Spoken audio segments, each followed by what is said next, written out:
Today we're going to be talking about one of the easiest ways to find every note on your fretboard using what I call the C3 and F4. But before we get to that, I want to talk about the dots on your bass. My bass doesn't have dots on the fretboard, so I've added stickers. And dots exist on the 3rd, 5th, 7th, 9th, and the 12th fret, as well as so on. This bass here is a 5-string, but I'm only going to focus on these 4 strings, which are common to most bass players, starting from the low E. Of these dots, let's find out which ones are natural notes. We have on the low E string G, A, and B. Then we would have the C and D, and then octave. On the A string, we have the C, D, and E, and then we have F, G, and A. And then on the D string, we have all the dots get used. We have F, G, A, B, and then the octave, all 4. And then on the G string, we have not the 3rd fret. That's the only string that isn't using the 3rd fret as a natural note. We have it starting at a 5th fret here, C, D, and E. So why is that useful? Well, it helps us know lots of natural notes from the low G all the way up to the high E string. So starting at the low G, we have G, A, B, then C, D, E, and then F, G, A, B, and then C, D, E. So that's a huge range we've already covered. So if you're able to understand those notes, you could find out anything in this region. But let's take it a step further and look at some patterns here.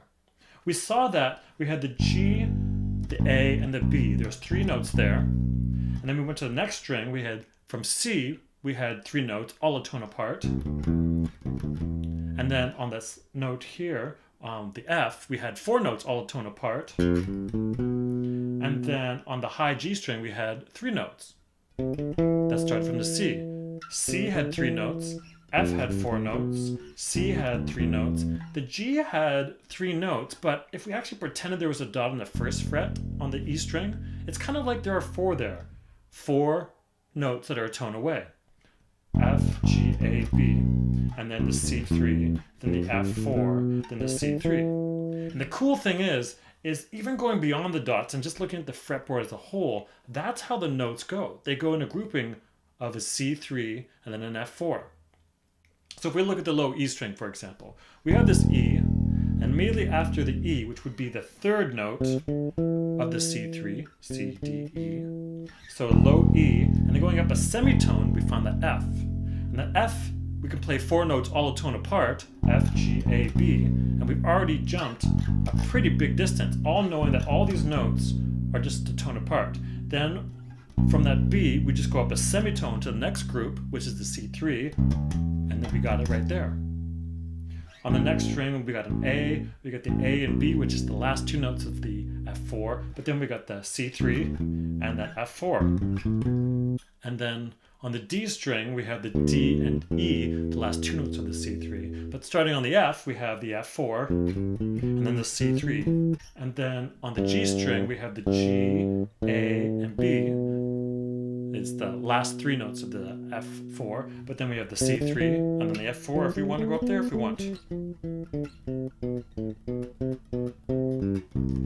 So really, as long as you know where an F or a C is, or can start from your open strings and just go up by using the C3F4 and knowing that intelligently, you can quickly find any note. If you just use that and really think about it and understand every note, we know that the C3 has C, D, and E, where the first note is a C, last note is an E, the one in the middle is a D. You could look at that grouping and bam, you see 3 notes and they're right there. And with the F4, as long as you understand we have F and G, and then A and B, it's like 2 little buddies, F, G, A, and B. Then you can find anything you want. Try using that yourself, really seeing by using these dots, and then understanding how to find any note. And just taking time with each string to go up by the C3 and F4. And that's all there really is to it. Try it out, let me know what works.